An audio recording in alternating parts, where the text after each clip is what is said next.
Hi and welcome everyone to a new episode of Tawheed Spiritual Unity of the Three Principles webinar series. And today we came back again with a different topic, sharing wisdom in difficult relationships. And for this special episode, we have three guests with us, Aisha, Saba, and Diai, who are all mentors at Back to the Fitrah Mentoring Academy. So really excited to be joined by you guys, and really excited and looking forward to hear what you've got to share. I've heard a lot from Harry about you, and I cannot wait to see how this is gonna unfold in this conversation. You go on, Harry. You know everything about what we're gonna talk about, and you're gonna do a better job than I in presenting them, because you are the head of the addiction department at Back to the Fitrah Mentoring Academy. Oh, thanks, Omar. Yeah, it's been an honor to be the training director of Back to the Fitrah Mentoring Academy. And it's been quite a journey. We started in early June. And this particular show is actually dealing with almost like a series. The first series was that Ruby came on 2 weeks ago and talked about marriage in the Muslim community. And it was a very beautiful show. And she talked about the high divorce rate and the very contentious issue of many husbands, many wives to a husband, etc. And we're continuing with this theme about dealing with difficult relationships with the husband and wife, or in Ye's case will be with her mother type of situation. And so it's a continuation of that. And it's interesting to see the evolution of what we've been doing. When Omar and I started our program together, we had different visions, and he had different idea where he wanted to go, and I had an idea where I wanted to go. And this summer, Omar, really we kind of fulfilled a lot of what we wanted to achieve individually. You went and got together with Keith and really developed in really almost in a miraculous way, like associating yourself with one of the top 3P experts, psychologists in the world, and if not the top. And for myself, I associated myself with Back to the Fitrah Mentoring Academy. I wanted to be involved in a Muslim organization, and Back to the Fitrah has been a blessing for me, to be honest. The people have been very warm. The reception has been amazing, and they listen. And of course, Omar, as you know, they laugh at my jokes, and that turns out to be the bullseye of all the experience. How could they? I know. I don't figure I can, but at least I have one captive audience, so that's absolutely. Now, each one of these presenters are addiction mentors, and I wanted to get a feeling of what an addiction mentor is, and in the roles that they're playing in the healing of the client. So we're not dealing with addiction as a topic with the clients. We're dealing with healing is the topic. And one of the things that came to me, we had the privilege of having Maya come on about 10 days ago, and she's a nurse, and we've had a doctor come on, we've had a psychiatrist come on, and now we had a nurse. And the nurse, it was very interesting, besides the beautiful sharing that Maya did, was she's right at the grassroots. The nurses deal with the people right at the grassroots. The doctors, you make appointment, they give you an opinion, but it's actually the nurses that do all the work. And I suddenly realized it's true. And I realized that that's what our mentors are. They're nurses, except they got a different title. They're dealing with the people on the day-to-day issue on the stuff. And I get all the credit because I'm the, the training director. But I want to share something quickly, Harry, because we just finished a course, myself and Maya, that we were doing for nurses, nursing from the inside out. And our last session was yesterday.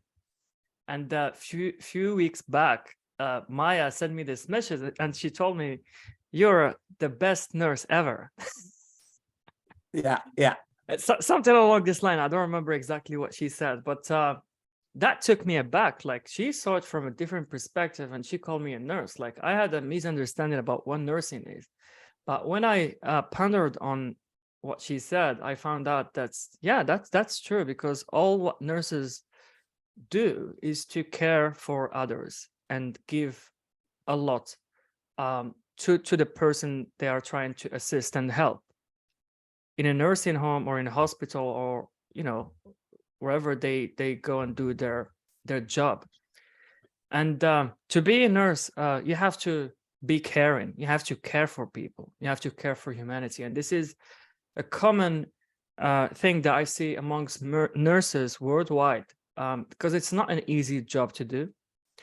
And it's been a blessing to do this course with her and to have an amazing bunch of people with us in this course, and it's been fabulous. And the sharing, the insights, and everything, we've learned a lot, and they've learned a lot as well. And it was not only us, the teachers, but at the end, as Maya shared, that we were all the teachers there, like all of us. Yeah, it's true. The nurse does all the dirty work, but without the nurse, the doctor can't be effective. And they're kind of like Gandhi.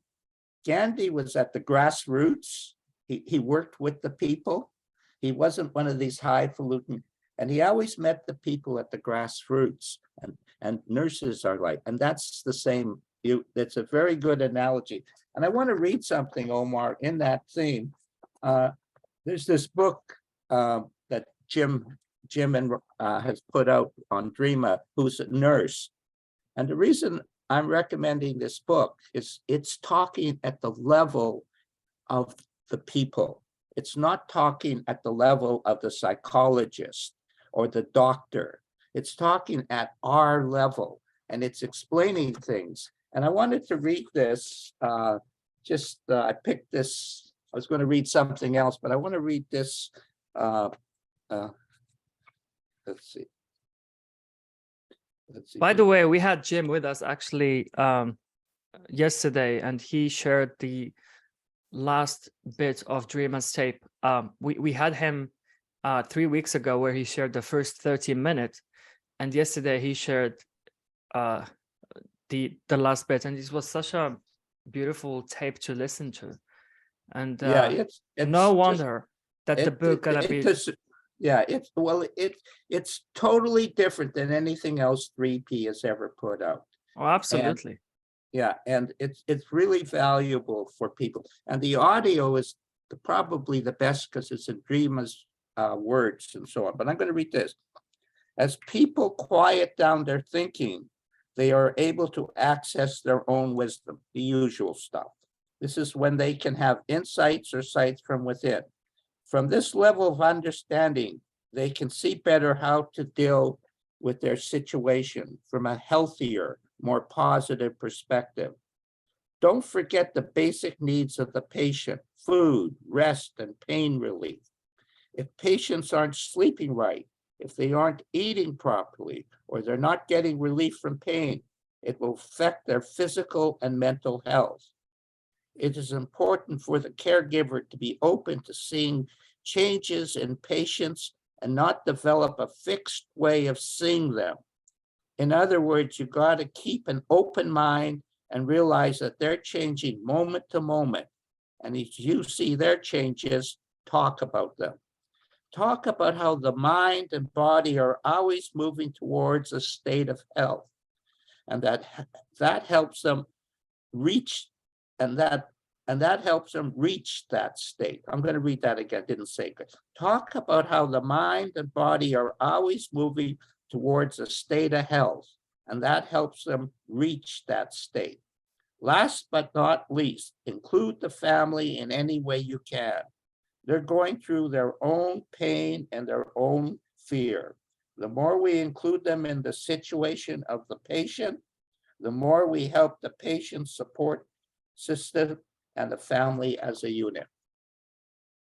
That's what we have to hear, and that's what we're trying to achieve in the back to the Fitrah, that type of feeling where we're there for the people. So now we're going to bring some live examples of proof of that. And the first one I'm going to introduce is Aisha. And Aisha is a school counselor. She's working with a client with myself.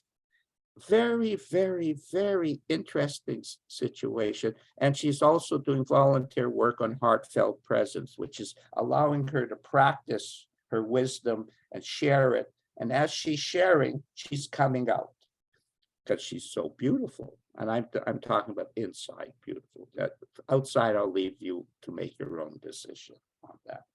But inside, really beautiful. And here's the situation. Very interesting situation. What an honor to be in this situation. We have a client who is just had a baby, but so it's our first baby. Oh, cute little chubby, big baby, black baby. Very cute. Lots of love and crying and poops and all that stuff. And so she's having this baby, and her husband is on crack cocaine. We're not dealing with the husband as a client. We're dealing just with her.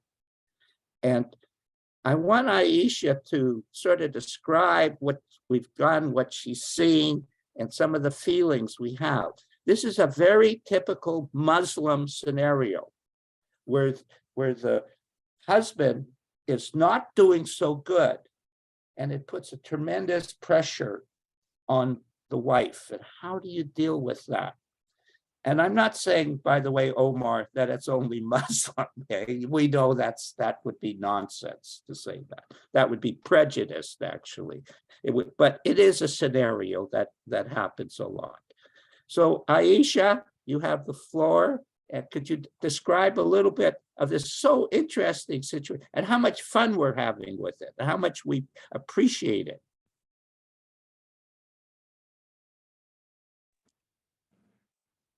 Hi, Harry. Hi, Umar. Hi, everyone. It's great to be back here again. Yeah, Harry talked about what an honor it is, and it's truly an honor to work with Harry and the client I'm working with. So when Harry started, when we started to work with Harry, then he kept on telling us a lot of things, but they were just theoretical at that point. He would tell us about how, we're colleagues, we're all about the healing, not the addiction, but it was still all intellectual to us. And so when the client came to us, she was really distraught because she didn't know what to do. She was pregnant. Her husband, whom she loved very much, whom she loves very much, is caught up in this habit. She's been pressurized by the wider family to do something about it. But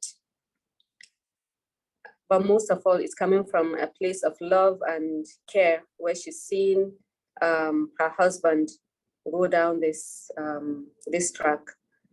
So when we started to work, when she came, what she was looking for was how we can help her get her husband to stop. But what started to happen was realizing that it wasn't about that. It was about her, first of all, being in her wisdom, because she's truly a lovely person, like very wise person. And it goes back to what we're learning, the three principles. Wisdom doesn't just have to do with age. wisdom. She's young but a very wise person, and almost immediately, I think she's very trusting and cooperative, and willing to trust the process.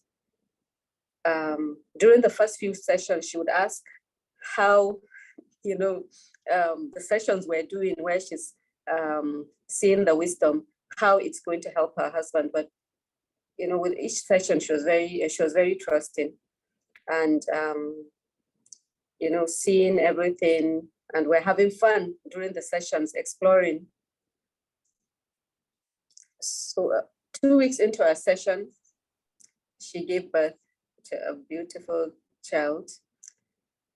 And the miracle of that birth, the first thing she noticed was her husband went off crack cocaine for some time. Now,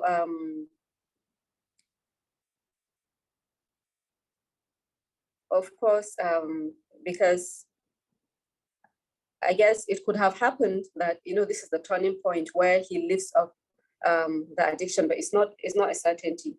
It's not a certainty. So when he got back on it, she was worried. But this time around, over time, the growth I saw in this client is that in the past, she would be looking to us for answers. But eventually, I've seen her grow so much wiser, so much calmer, and more confident. So when she reaches out this time around, she's actually the one calming down and coming up with wise ways to address the situation. So what I see now, from the time we started till now, just as Harry said, we are colleagues, because we're there all sharing wisdom. It's no longer about us introducing her to or pointing her to her own well-being. I feel that, I don't know if she sees it herself, but I've seen a lot of this growth. And, with her growth, I don't hear her so much, worried. She's much less worried about what is happening with her husband. There's more, focus on the baby. The baby is a miracle that has come now. There's focus on the baby, and the baby is bringing such a bonding experience.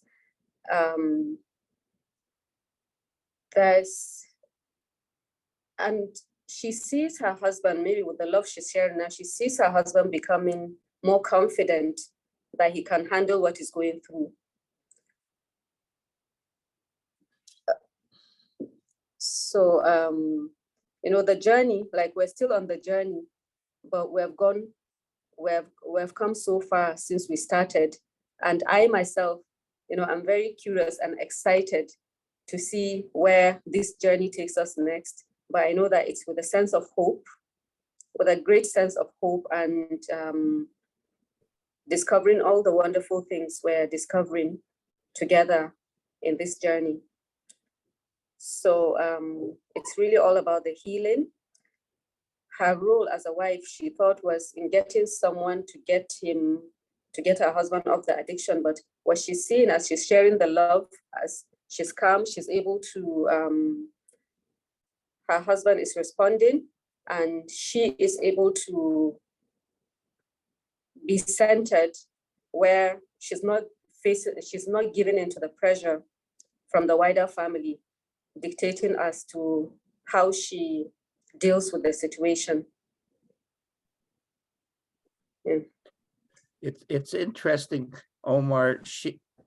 This client came to us because of the show we did, the Nigerian show.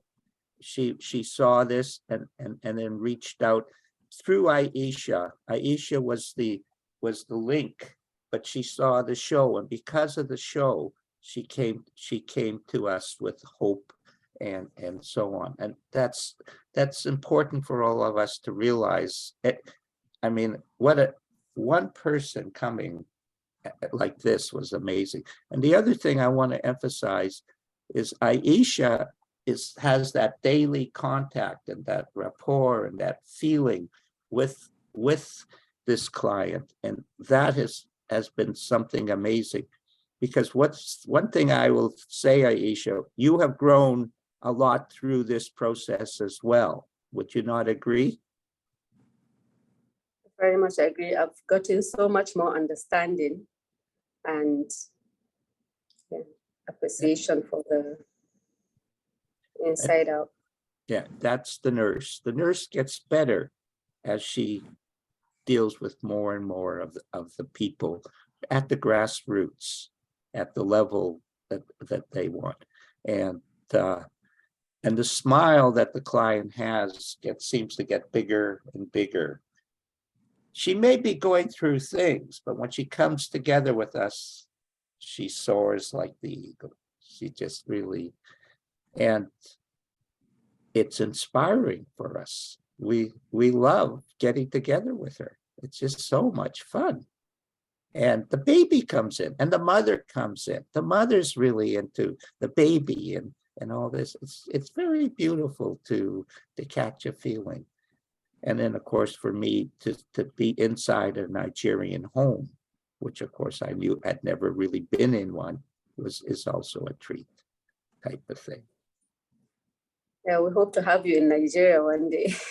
Wouldn't that be a treat? I'll do a Nigeria, Morocco tour type of thing. Yeah, it will be quite the tour, to say the countries will never be the same again. Yeah. Yeah. Okay. Thank you, Aisha. That was a really touching story you shared right there, and it just brings about the hope. Yesterday, Jim, when he shared on our last session of Nursing from the Inside Out, he shared about having hope, and this is what this understanding is about. It brings hope into people's heart, because I don't see hope as, we cannot be hopeful and feeling negative at the same time. Hope is really a beautiful feeling. It's part of our default mode, our Fitrah. It's built in us, and like when we have hope, we are ready to see something new. And that's what this lady experienced, and this is what Aisha experienced, and this is what I experienced, and this is what we all experience. It's really beautiful to know that there are no exceptions for this. Everyone on the call, everyone outside the call, everyone in this world has this capacity to see something new and heal. And heal. That's the whole idea. The healing is universal. It's available at all times. And the healing is the same, no matter whether your problem is A or B or C or D or addiction. It's always the same answer. Going inside to experience who you are, the authentic self, the true self, or whatever words you want to put it to it, connecting to Allah, to connecting to Christ, connecting to God, whatever words you want to use. I don't know how it works, but I can tell you, Omar, it works. I mean, really, Harry? Yeah, it works. Really, it does work. It does work. It has been amazing to see. It does work. And the good news is I'm not doing it. Oh, absolutely. I mean, we cannot really take credit for that, can we? No, that's the old image. Oh yeah. Yeah. That's what we wanted before. And that's why we didn't get it. Yeah. Yeah. Well, I'm really curious to see if anyone wants to share something or has a question or for Aisha before moving to Saba.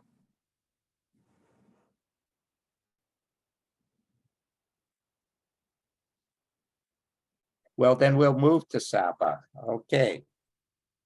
Now, Saba it has this interesting story with her husband, and her husband was on heavy antidepressants, and she tried. I'm going to use the word. She used this word, nagging him about it.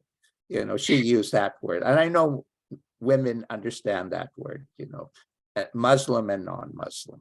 You know, nag. So, and she found a brick wall or a stone wall, and so she stepped back, and then she was surprised when she mentioned the possibility of him coming for some training with myself and another mentor.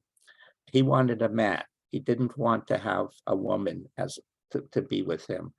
And I want Saba to describe the scenario of what it was like when she was trying to pressure him into this 3P understanding and stuff, and what it was when her wisdom kicked in and she saw the right way to handle this situation. Now, I want to emphasize one thing, Omar. This man popped very quickly, deeply, very quickly. It's because of the love that Saba was sharing and all this stuff that you don't realize is seeping through, and also his own natural level of consciousness, of course. But it was a bit of a surprise how quickly he popped, and he changed from heavy depressed to a colleague, and I don't mean kind of a colleague, but like, wow, stuff. And he was talking to us like that. And when he went back, he phoned his wife, and she could tell this story better. She phoned his wife and says, "I love you." And she says, "Who is this talking? Who is this guy? Mr. Romantic?" Yeah, well, she didn't say that, but Casanova or something like this. This is that, so the whole feeling of their marriage and the kids and everything changed because her husband changed. Now, I'm going to read what I read this. We did a talk with Karen, and so she came on and she was feeling a little insecure what she could share. So, but after we talked, see, people, she talked to me. So it looks like I'm the one, but she's the one who saw this. She caught the feeling. I see clearly how I can choose to create openings by sharing and by being myself, which is, of course, my advice to her: be yourself. The idea of creating my own reality by being courageous has been reinforced. Being open to explore and make mistakes. The balance of the psychological and spiritual reality we live in. My intention for this talk show, showing up with my authentic self, being Saba. And being Saba, I guess we're going to hear what she has to say. It's whatever comes to your heart. Yeah.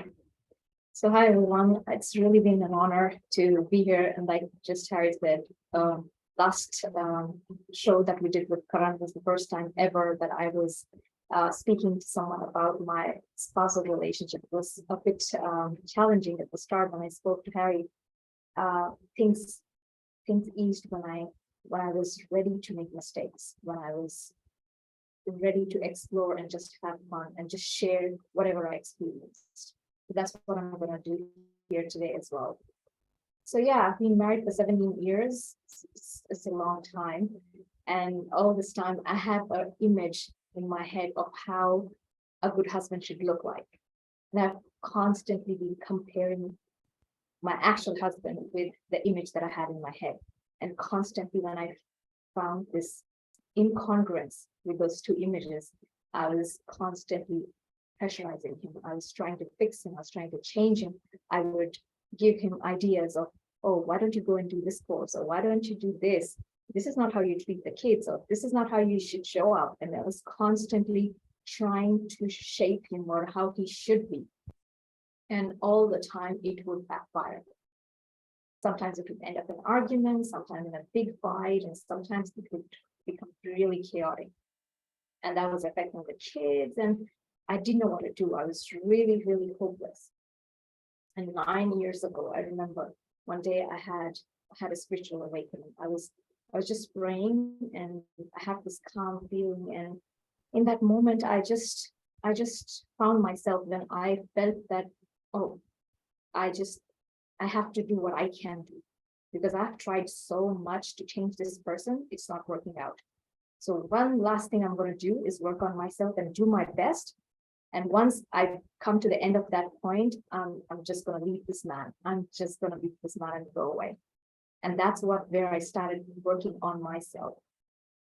And the more I worked on myself, the more secure I was becoming. And until early this year. And yes, as I was growing myself, I was learning how it was not about him, how it was between me and my God. And that my God has placed this person out of 8 billion people, has placed this person to be my husband. So there must be some wisdom behind it. And I started to accept him the way he was. I started to shift how I was showing up in the relationship. And at the early start of this year, I remember I had a deep insight about separate realities. That yes, no matter who he is, yes, there's always, we all are imperfect beings, but all of us are beautiful in a way. So instead of focusing on what's not working out, why not focus on what's working? And the more I shifted my focus on what was working, I started to have this feeling of being calmer, being happier, and being content. Yes, there would be times when I would slip into those feelings of dissatisfaction. I clearly remember reading the book by George Pransky, and in it was a chapter called Dissatisfaction is a Mental Illness. And I felt like being slapped on the face. I was like, oh my God, this is what it was. All this time, I was actually dissatisfied with what my husband was giving, because I was always looking at him through those filters of my expectations of how I wanted him to be, rather than accepting as who he was, and that there is wisdom behind why he is my husband, why he's the father of my children. And that, I think that was the key. That was one of the keys when I started to really embrace who he was as a person. And yes, all this time on and off, I would offer him to join a course with me or join something that would help him, because I could see, once I had the insight about separate realities, I was able to see him as a separate person, just unhappy, just lost. And I truly wanted to help him. But the more I was experiencing it, the more I was able to pull myself back, that, okay, I don't need to be the person who helps him change. He can find whoever he wants, but I want him to be happy. I want him to find what I have found, this calmer feeling, this happiness. And just we had an opening where in the addiction department, there was an opportunity to be volunteering, and I didn't even expect that he would sign up. I just mentioned it to him, there's an opportunity because just the week before he had told me that, oh, you started learning this like 8 to 10 days now, like it's like kind of a figure of speech, you think this is going to help me? No, it's not going to help me. So just keep it with yourself. And that was actually holding me back, but I was like, no, I just need to share. If he doesn't accept, that's okay. I was not attached to him signing up. And I just said that, okay, if you want, you can volunteer and you can just experience. If you don't like it, you can just leave it. And he didn't take time. He was just ready to sign up. He was like, yeah, okay, I'll do it. I was like, really? Really, are you going to do it? And he's like, yeah, I'll do it. And then he had organized an appointment, and that day he called me. I forgot that he had an appointment. He calls me, I was driving, and he's like, I'm so grateful that you're my wife. And I was like, what? What's going on with him? Like, it's so out of the blue. And he's like, I feel so good. I'm so happy. And I was like, oh my God, you had a session with Harry. Oh, how did it go and everything? And yes, and that, I think just from the first session, he was a different person. And the more sessions he had, and he didn't have just have 4 or 6 sessions with them. But then I think after the second or the third one, he was such a changed person. My kids came and told me like, oh, what is Dad doing? He's so patient these days. He's so happier and fun these days. They were actually happy to be around him because I feel that he had this hopelessness about being stuck with the antidepressant for the rest of his life. And it created such a heavy feeling for him because he was having these side effects from these antidepressants. He was gaining a lot of weight.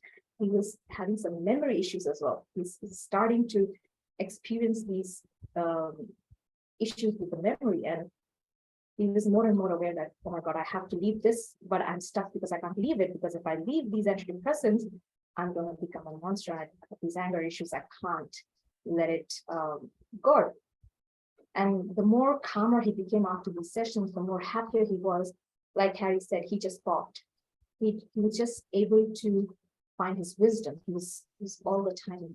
He's always been a deep and spiritual person. But during the sessions, he just, like he said, he just found himself. I felt that he just found himself. He found that grounding, that he was a beautiful human being.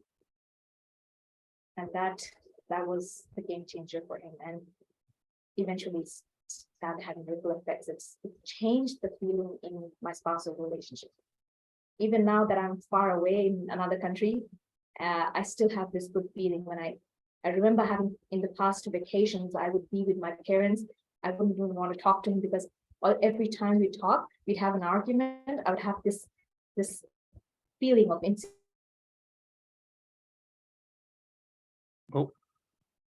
But now since we have this, we want him to be here as soon as possible, because even if we have arguments, because of the security that we both are experiencing in the relationship, we are able to navigate through those challenging times, those challenges. The arguments that we are having is more mature and more wise, if that makes sense. More So, natural, more natural in a relationship of give and take. Yep. Yeah. What was interesting, Omar, was in my mind, it was we meet a lot of clients, and if they're intellectual, they're very resistant, even though they have a lot of understanding. It's mostly intellectual, and they're very solid in that intellectual process. But her husband was different. It was almost like he had, because of his, to be honest, his Muslim faith and his Muslim connection to Allah, he already had it all, except for this one thought with this antidepressant drug. And when that dissolved, what came out was a whole different human being, because he already was that, but just this one thought was keeping him trapped in a cell of a negative image of himself. Did he stop taking antidepressant? Yes. Oh, wow. He realized that he has a choice. Yes, he didn't completely come off it, but yes, there are times he's tapering it off. He's in consultation with his doctor where he's tapering it off. But the best part is that he was stuck in a fear that he couldn't let it go. And what happened was, because of his popping, that fear vanished, where he's able, he knows that he has a choice. That's why he's able to make that choice that, yeah, today I'm not going to have it. So there are times when he won't have it like 4 days in a row, and he'll be fine, absolutely fine. Previously, if you leave it for just one day, if he forgot to have it, he couldn't sleep the whole night because just what was going on in his mind that, oh, I didn't take it, so I'm not going to be able to sleep. That's really interesting what you said. Like, by the way, this is such an amazing story of hope right there. I'm so glad that he could see this and you saw it before him. I think it's really important for women to see this as well, and the husband as well. But I'm glad that you saw it before your husband, because he could see the change in you. I'm sure he noticed you changing, and like he was like, "What the heck is happening here?" Well, But that's correct, Omar. She did all the prep. All that growth that she was experiencing facilitated this experience. Because it couldn't have been. I wouldn't You didn't take see it. the credit. No, nobody can take the credit, Saba, but when you are in a more loving state, it is this invisible sharing that makes people comfortable. Like when you stop putting pressure on him, you see, most people don't understand when you're vulnerable, that's the worst time to put pressure on the other person, not the best time. And that's when they put the pressure on, because innocently, they think they're trying to help the person. But that definitely is the worst thing you can do when a person is vulnerable. And you were there as you got more loving, he could feel. And even though he never used the word respect, he respected you more. He wouldn't use that word because he's a man, but a man doesn't say he respects a woman. He shows it with his actions and his feelings. And your husband showed it. He would, if he didn't respect you, he wouldn't have come to the sessions. If he didn't notice what Omar was suggesting, that you were growing, he wouldn't have come to the session. And most importantly, he'd been nurtured like a baby with the comfort of compassion, you might call, but comfort. And so when he came to us, he didn't question us, Saba. A lot of people come with questions. I'm not too sure about this guy, or I'm not too sure. There wasn't any of that. And he slipped into this feeling. And Omar, what he experienced, the way he described it, was after the first session, he went home and he experienced a state of inner calm that he had never experienced before. And he liked it. And he recognized it for what it is, a spiritual calmness, a connection to Allah. And I remember this journey because it's such a beautiful journey, because there was a time when I wouldn't share anything because I would fear he would criticize what I was learning. And when I started, there came a time when I felt such inner a push, just a feeling that I needed to share something. The more I started to share that love and compassion, the more he felt respected and himself. And that's why I'm so passionate about just sharing, because I have seen it in life and experienced how helpful is just sharing what you're experiencing. So I remember days and days I would share just the good feeling that I was experiencing as a person, as a human being, that, oh, I used to feel so angry at this, but nowadays I don't feel angry because I'm more aware of this angry thought that I'm having in my head. So we have had these numerous conversations when I was just sharing what I was experiencing. And I think that also helped him to, not just trust the process and just slip in to that beautiful feeling. Wow. Like, this is such a beautiful story of hope, Saba, and I love the fact that he could see that he is no longer dependent on the taking the drugs, because what I notice is that a lot of people find it really hard and are scared to death to quit antidepressants.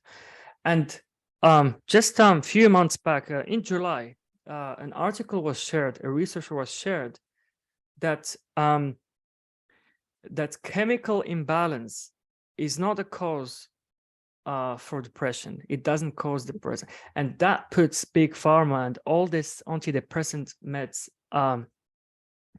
It just becomes irrelevant. It just becomes irrelevant and obsolete, and it doesn't make sense to take that drug. I mean, if it's not about chemical imbalance or lower, I forgot the word, but if it's not about chemical imbalance, then I don't need to take the drug. And so, well, that's huge. And we cannot take. Or Omar, it's okay to take the drug for a little while. Perhaps it might calm. Let's say it has a calming effect, but you don't have to. It's not supposed to be a lifelong sentence type of scenario. Absolutely. I remember reading that article and sharing it with him. That's you don't need to be dependent on these. Well, we cannot take credit for it, and so the ultimate credit is for the infinite intelligence behind life, or Allah. Yeah, that's just the truth. That's just the truth, absolute truth. And the more we recognize that, the easier it is to share it. Yes, it is Allah who brings all the pieces of the puzzles beautifully together. You could have never thought about it. And I want everyone to realize, working with her husband deeply enriched my heart. Not kinda, deeply. And the same thing with Aisha and her client, deeply enriched my heart. And I have a saying, you can't get too much love. You can't. More, I feel like I've tasted so little of it. And yet, the more I taste, it's the best feeling in the world. That's what Asad tasted in his calmness, the best feeling in the world. How can you turn it down after you taste it? You can't pretend after that. Absolutely. Okay, well, we'll roll on to. Well, there is a question from Savia. She asked about the name of George Prensky's book. Is it the Relationship Handbook? Yeah. Is that the book you were referring to? Yeah. Yes. So it's the Relationship Handbook. Yeah, I've got it right here as well. You cannot see it. Yeah. Well, I would love to open it up for questions before we move on to Yahi. She's our third guest speaker. It's been amazing sharing, by the way, by Aisha and Saba. Like, I just loved what you shared. And I think most of us here benefited from what you just shared and brought hope to our hearts. So, yeah, if anyone got anything to share or a question, please go ahead and unmute yourself. Yeah, thank you so much, Saba. Anytime you share, we get new, deeper dimensions of what actually went on, and it reminded me of something my client told me about. How in the beginning, her husband is locking himself up in the bathroom, and she's there banging on the door, trying to get the drugs away from him. Maybe one of his relatives asking her to seize his phone, remove so that he doesn't get access. And now I see that she's trusting that her sharing the love is stronger than getting in this way. She is finding peace. He is very confident that he can get off it. So I'm sure she'll be listening. She'll be listening in later. What is one thing that you can tell her? Share with her. Just have tawakkul, to the speed of life. Just trust that. Yes, I remember that time where I had to rely on Allah subhanahu wa ta'ala. How we say, just trust in God that, yes, He is a worthy human being and he can find himself and he is on this journey towards Allah. It's not about us in a relationship, it's between us and the God, and that comes from to that person. So what love I experienced from my husband, I see that now as from God. So God is the one who puts love between us. So yes, there will be times when I would feel so hopeless that I felt that only divorce is the solution to this. But there came a time when I was able to see that, oh, he is a worthy human being. He might not show love the way I want, but he's showing in his own way. So the more calmer I was, the more secure I was able to see the big picture and embrace and accept him as a person, no matter what imperfections I see in that being. Just accepting that he's a beautiful human being, like we all of us are. Thank you so much. No worries. I love it. Yeah. Saba, I have a question for you. Well, actually, I would have loved if your husband joined us today and shared with us, like, what did he see to stop him from taking antidepressants? Or like, what occurred to him, or what did he hear? I don't know if he shared this with you, but I'm sure you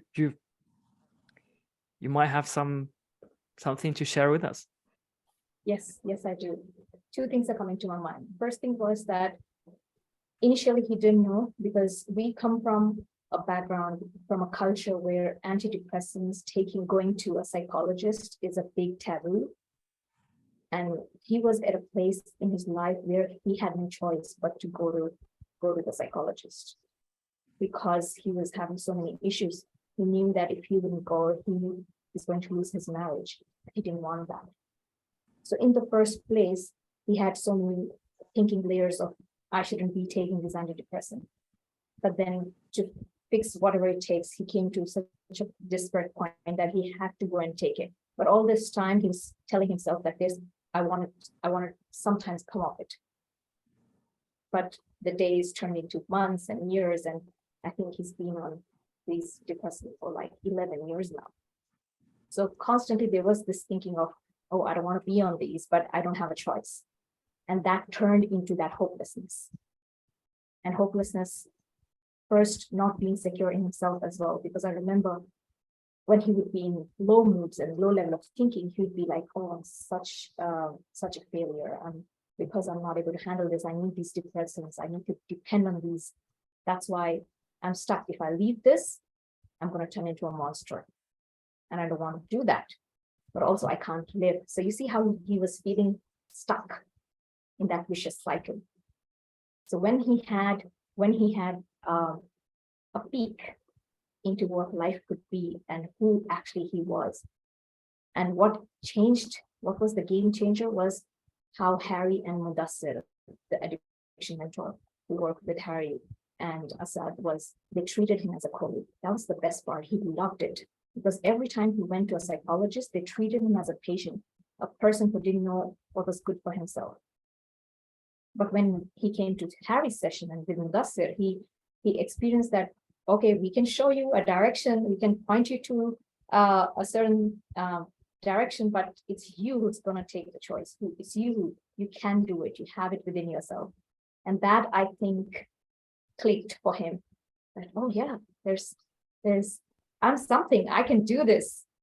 And that started that hope for him, which started to click and change everything for him.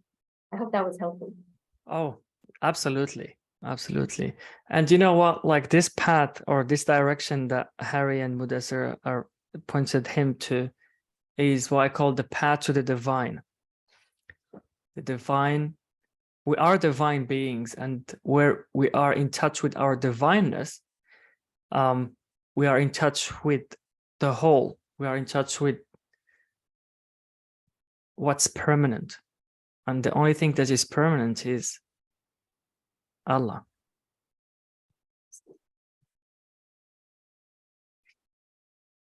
Different names in different religions, infinite intelligence, God, Christ, but it's all, there's only one truth. There's only one truth. Beautiful. Thank you, Saba. Okay. I would love to ask again if anyone got any question or comment or something to share. Please unmute yourself.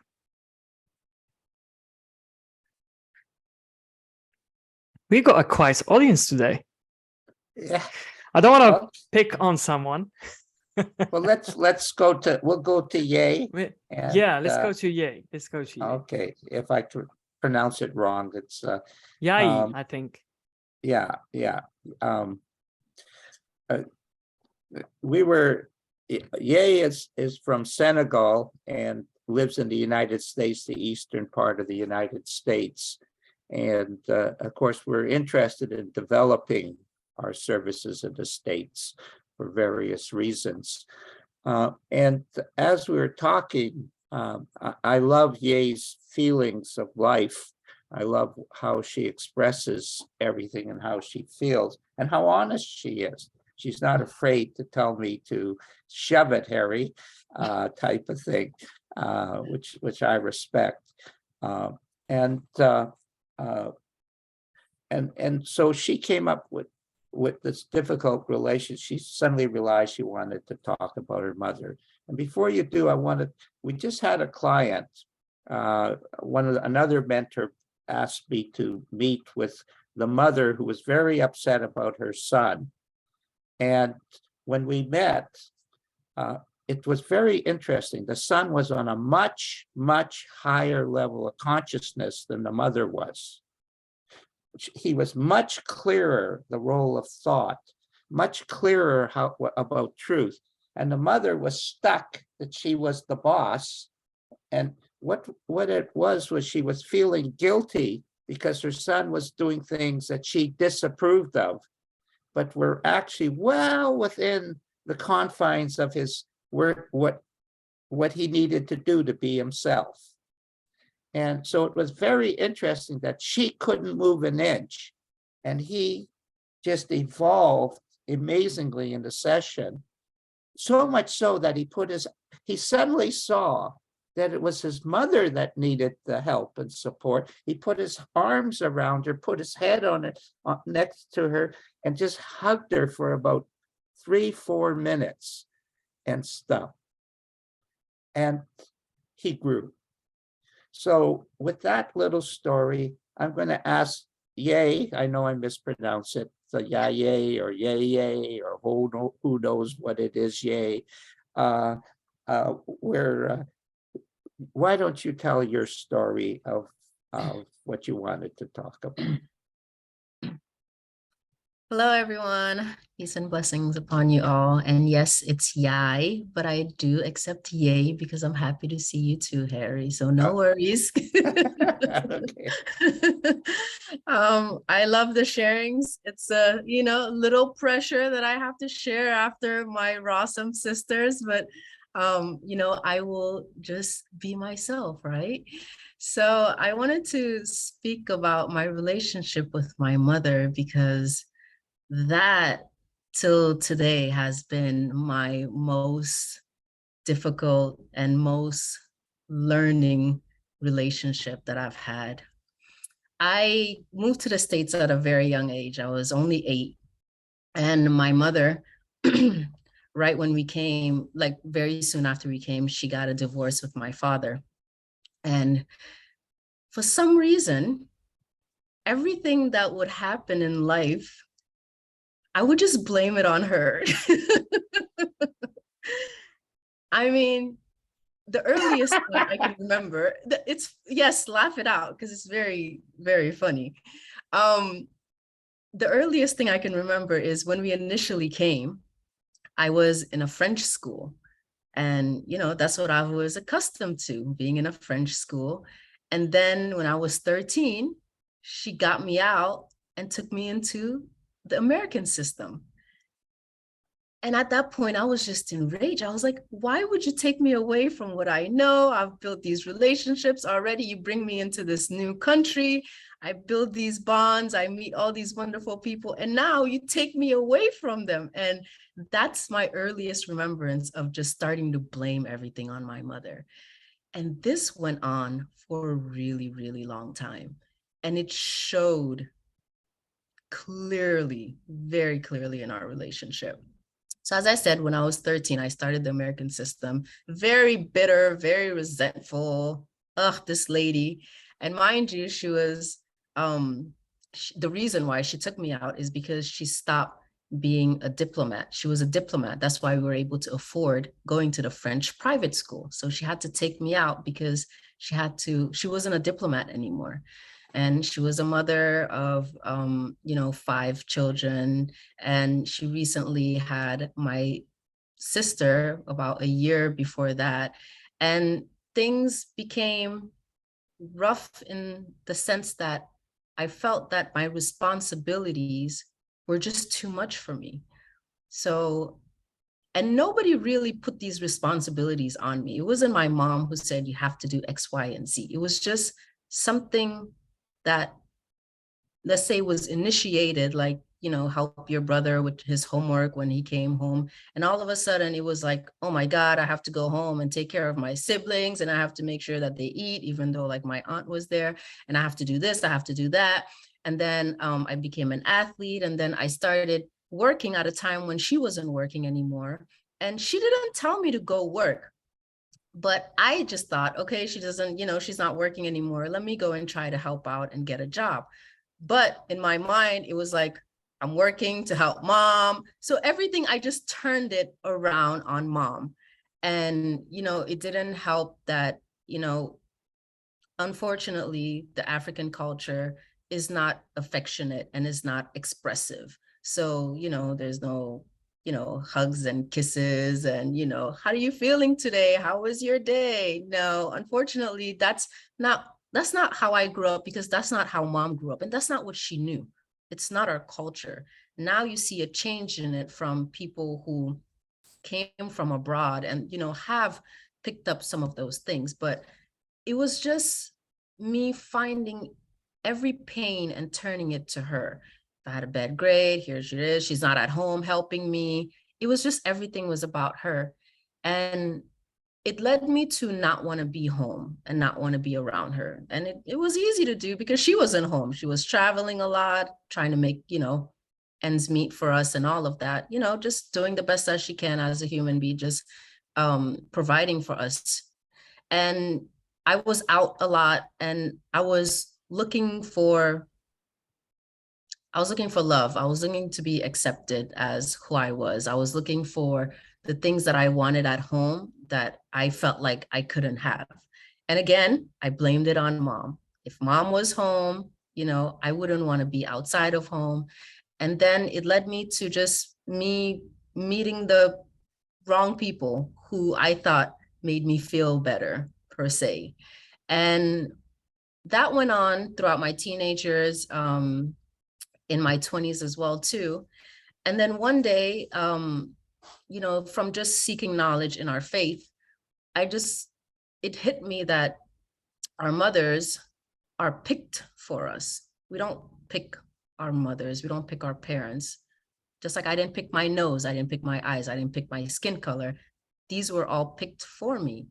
And I was like, and I started just realizing that this lady, there's no one else in the world. I have one mother. And then I just started having some gentleness towards her. And I started seeing her as she was and not as I saw her in my head, because I had a lot of stories and I blamed her for a lot of things that I went through in life. And, our religion does teach us to, just honor your parents, and not to say you need to, belittle yourself, but just honor your parents because these are your parents, type of thing. And I started to just kind of grow in that a little more. But when it really hit me is when about 2.5 years ago, I got introduced to the 3 principles, and the things that I learned from the faith sunk into my heart. I saw her as a human being who did her best within her circumstances and what she had. the truth is my mother had a really, really rough growing up. And she did everything that she could. She really did. I know that. And she loved us the way she knew best how to love us. I started to really fully accept her. Before, it was a little bit, I can, hear the sentences, honor your mom and be kind to your mom and this and that. But I really started embodying it, what it is that I had learned, when it is that I saw the principles. And I saw that she's just a human being, and she's kind. She's one of the kindest people I know. And, I'm a giving person and a helping person because of her, because she only knows to do for people. She's very selfless. She doesn't do for herself. And, that can turn out a little not great as well too, not taking care of yourself. But I learned so much from my mom. But the day I saw her for who she was, right, and accepted that she really did her best, our relationship just completely changed. We became friends. There was a time I couldn't stand being around her. It's like, mom's coming. All right, let me call somebody and go over to somebody's house really quick. But now, I miss her. She doesn't live in the same state as me anymore, and sometimes she's back home, and, I really miss her and really just know who she is.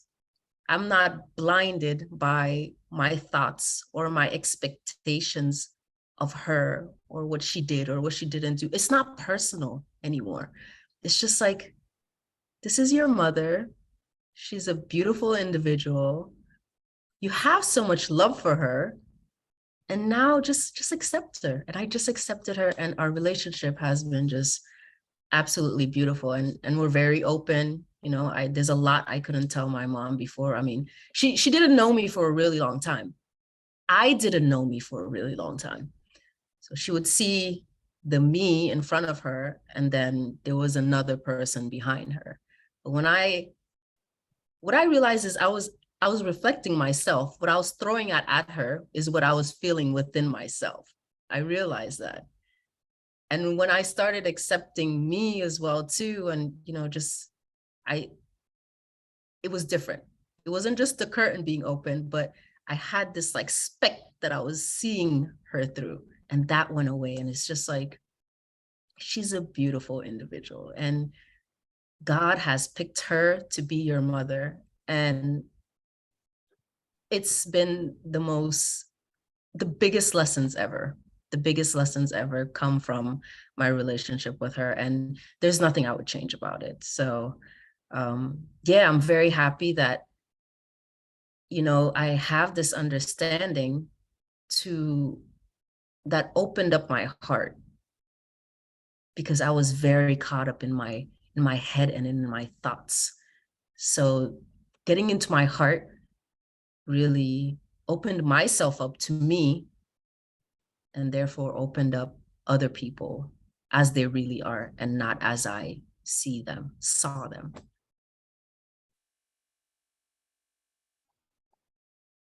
Go ahead, Omar. Wow. Go ahead with what? I mean, I'm just enjoying the feeling. Just assume you had something to say, Omar. Well, I think Nada wants to share something. She unmuted herself. I don't know if she did it on purpose. Okay. I want Maybe to share she's- something, if that's okay. Oh, yeah, sure.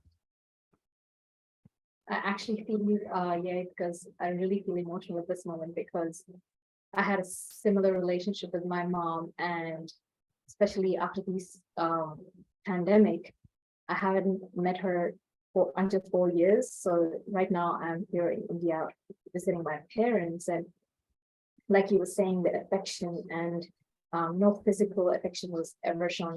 I remember one day I was sitting with my colleagues at work, and they were talking about how moms love them and hug them and kiss them, and I just, out of nowhere, I just said, I don't remember my mom ever hugging me. And they all were like looking at me and were like, what? Are you serious? And that's when I realized that that was something that I was missing. I didn't know I was missing that, but I craved it.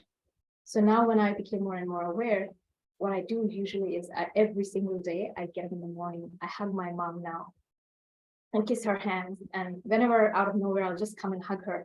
And I feel that that's such a good feeling. And I just feel such grounding when I do that. And I'm so, so grateful to be able to do that, especially after the pandemic, because I was so fearful that I wouldn't be able to see her again.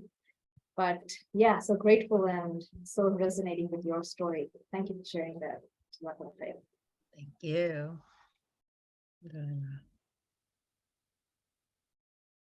I have a question.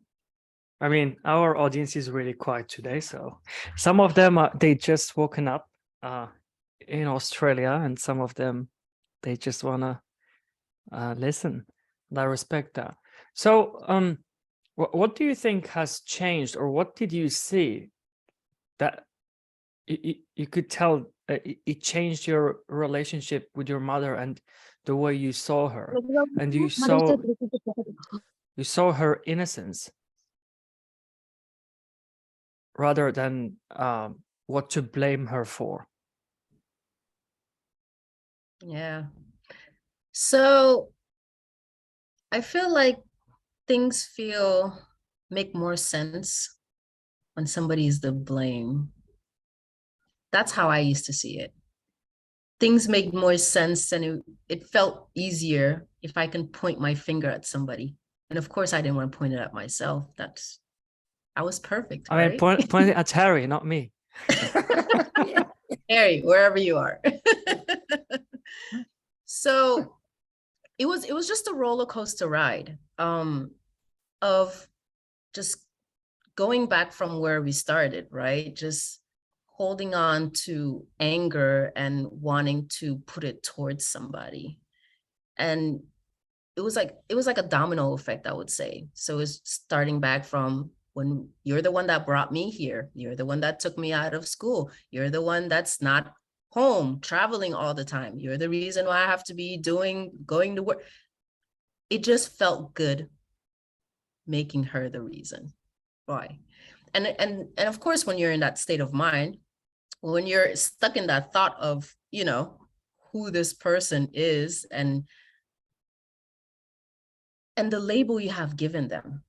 I don't know if you've ever known somebody where you can clearly see, like, you are this way, and no matter what you do or who you are, that person will always see you this way. I don't know if you've ever had that experience, Omar, but that's exactly what I was doing. So she could have been doing a million things, but she was always, mom is the reason to why I am who I am, what I am, why I'm doing what I'm doing, this and that. But once that came off, and he's just like, no, mom is a human being. Mom is doing everything that she can, the way that she can, the only way that she knows how to, because she loves you so much. Once that was clear, it was like, poof. It was like, look at mom. She's so cute. She's such a girly girl, and I'm not. Wow. Does I think that answer? a halo came on at that moment. So. Exactly, yeah. That's really interesting what you just shared, because it came to you as an insight that you saw within yourself, and not as something that you were repeating with yourself, and you were like, my mom is here, I love her, she did the best she could, and that's the beauty of when we see something. I tried that. Can I say that I tried that, right? When I was, me too. Our faith just tells us, I mean, not with my mom, but different stuff. Our faith teaches us that, but to know something intellectually and to even repeat it to yourself until the sun comes down, until you feel it in your heart and you believe in that thing, you're not going to walk it. Right.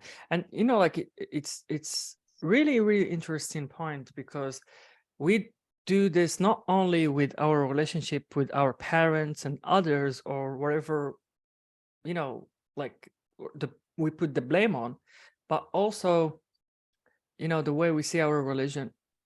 we get the habits of doing something and we forget about like the spiritual dimension of it or the essence of it, or it's not something that we could repeat to build as a habit. I mean, it's good to build a habit, but we do not have to forget about the essence of why we are doing this.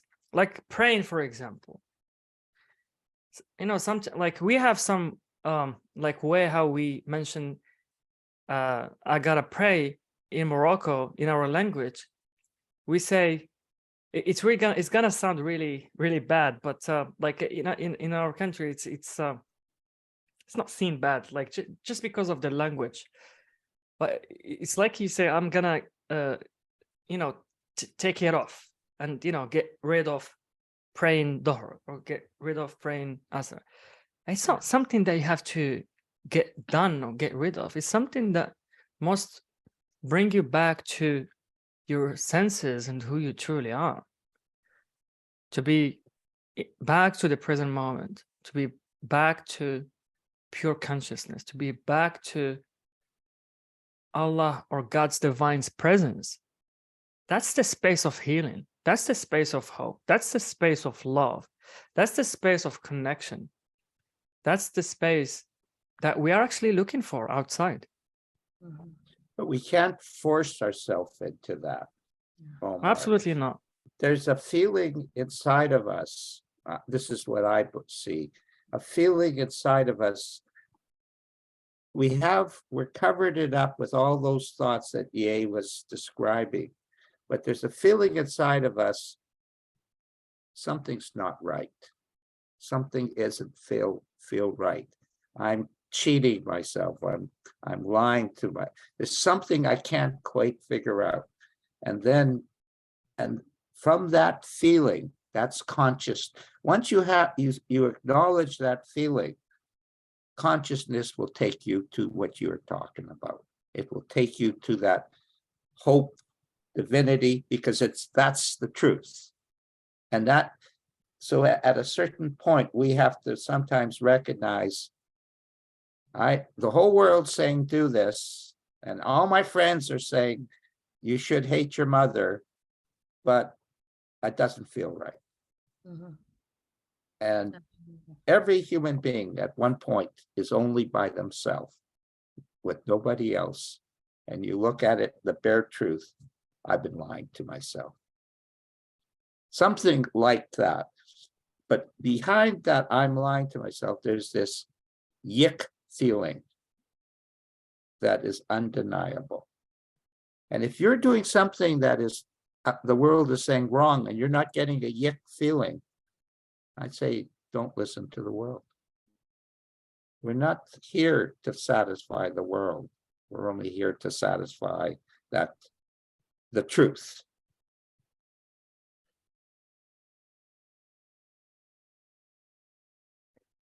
There is a beautiful quote in Arabic that one of my friends was hanging on the wall back in London, and it says that the universes weren't created to see them, but to see their creator in them. That's dead on. That's perfect.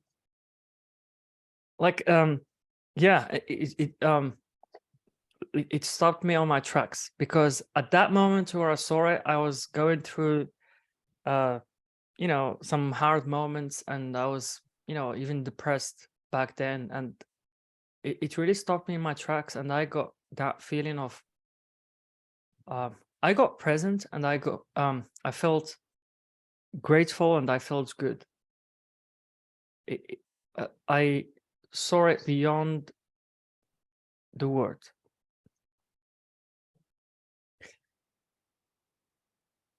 Yeah. You saw what Saba's husband saw. Yeah. And at that point, it was all common sense, which way to go.